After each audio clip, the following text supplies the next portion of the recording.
Hey guys, Zenny here. You probably may know me from a lot of things. My solo music, such as Better Dreams, playing on BBC Radio Manchester, being on one of Charlie Veach's and Billy Moore's videos, cartoons, voiceover, etc., etc.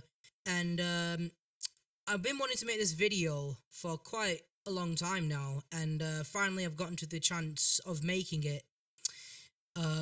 And the purpose of this is to also talk about one of my other big achievements, and that is playing on stage with Pete Doherty. So yeah, I'm here to tell you this little story on how I got on stage with Pete Doherty. So it was the 14th of March this year when it happened. During that time, I got diagnosed with type 2 diabetes, and it was also during the time of Ramadan. And I went to my mum that I was going to go to Whittles because someone was there, and that was where Pete Doherty was playing at. And so I took my guitar with me, got an Uber, and went down to Whittles. When I got there, Pete's tour bus was parked outside, and I could hear him do his sound check inside of the venue. And as I was waiting outside, I've met a couple people from the press, such as the Libertines and Metro. I also got to meet Pete's manager called Joy, and I passed him a CD copy of my EP in my vision. And I asked if it were possible if I could be signed to his record label, Strap Originals. And he passed me his email, and he said to me, just email me, give me some information, yada yada yada. And after the gig, I emailed him, tried to get in touch, but he didn't get back to me. So it's a bit of a shame, really, but oh well. Anyway, after a couple hours of waiting, Pete finally came out with his big dog, and I finally got to meet him. And said I was a big fan. I shook his hand, said that it was an honour to meet him, and I also passed him a copy of my CD as well. He said thanks, and he will listen to it afterwards. I then asked if there was a chance I could get up on stage and be one of his third supporting acts. And then he said that he didn't know, but he asked me to get my guitar out and play him a song.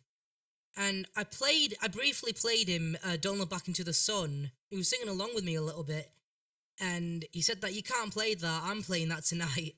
And I laughed, everyone laughed. And then I played him one of my originals, which was I Need Time. I played like a semi-version of it, and he liked it.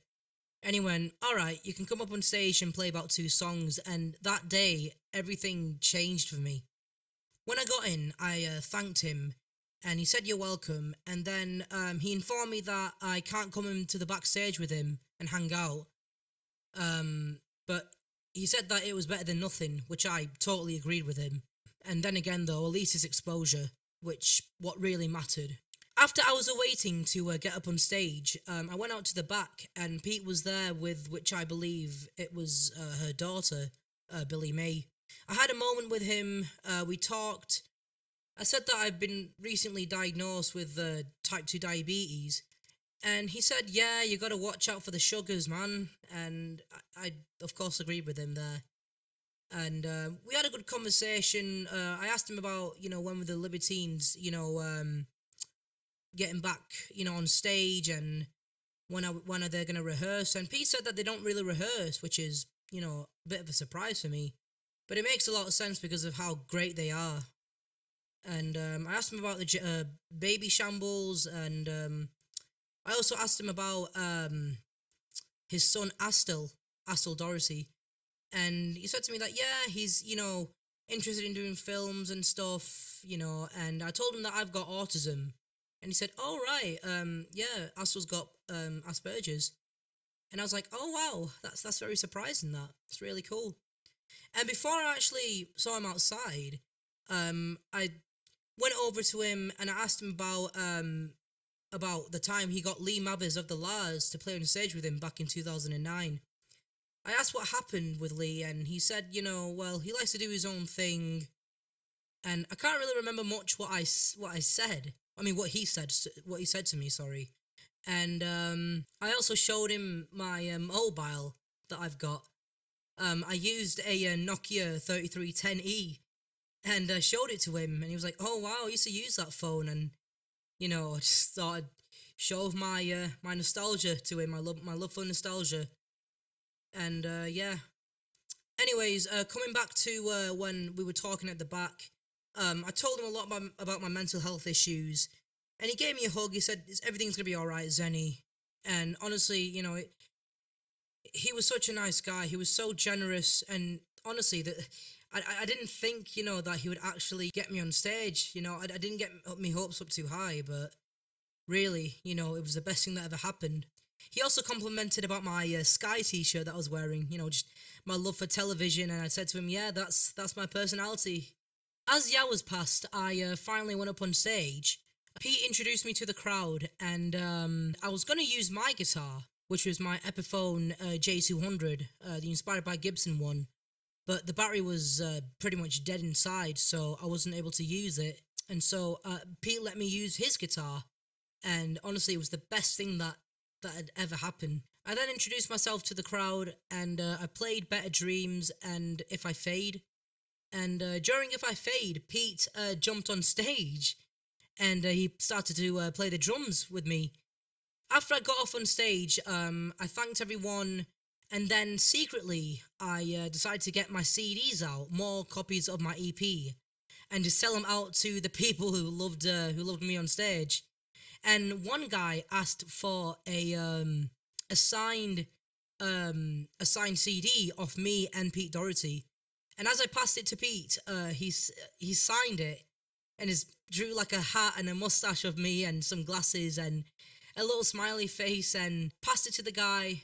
And that night, after selling these CDs, I got around 50 quid. And then the security guard found me upstairs as I was just lurking about, and I was looking at a lot of things. There was a Sony television up there, like one of those old CRT TVs. When the security pulled me aside, he said to me that I saw you handing out your CDs and selling them without any authorization. Are you gonna pay whatever to the manager? And just I was like, no. Like I was keeping my calm. I didn't get angry or anything, and he thought I was giving him attitude, and he asked me to follow him down, pretty much just tell the manager, which he did. He told the manager, and she was very nice with me. So yeah, the manager was all right. It's just that the security guard was very rude, and he thought I was giving him attitude, and that I was arguing with him, and I was trying to basically calmly explain about what happened and stuff, but he just wasn't having it. And so I basically got kicked out of the venue. I didn't really care much, it didn't really fuss me that much, because really, it's rock and roll. Like, of course you're gonna get kicked out of venues, for trying to build like recognition and get exposure out there. That's what really matters in the industry. You just gotta learn to get yourself out there a lot more. And honestly, playing on stage with Pete Doherty was worth it, even though I got kicked out for selling my CDs and made 50 quid that night. Then as I got home, the next day, I started receiving phone calls as I passed my number to one of the press of the Berry Times, and I started getting phone calls for interviews and stuff. People from Metro, the Oldham Times, just loads of people. Really, I've been interviewed by quite a lot of people, especially BBC Radio Manchester. I was there for the third time. And I also got written on Northern Exposure as well, and really that was pretty much the best thing to ever happen to me, and I felt like that was probably the peak of my solo career, and that's pretty much it. The whole story wraps here. The rest is history. So yeah, thanks to everyone who was listening. I hope you all had a very happy Christmas. Here's to the new year. Obviously now I've stepped down as a solo artist. I'm moving on now with my band, as I've announced a long time ago. So yeah, for those who are subscribed to me and who follow me on Instagram, please do stick around, because next year we'll start releasing some material very soon. But yeah, thanks again for listening, guys. Have a happy new year, and I'll see you soon. Bye.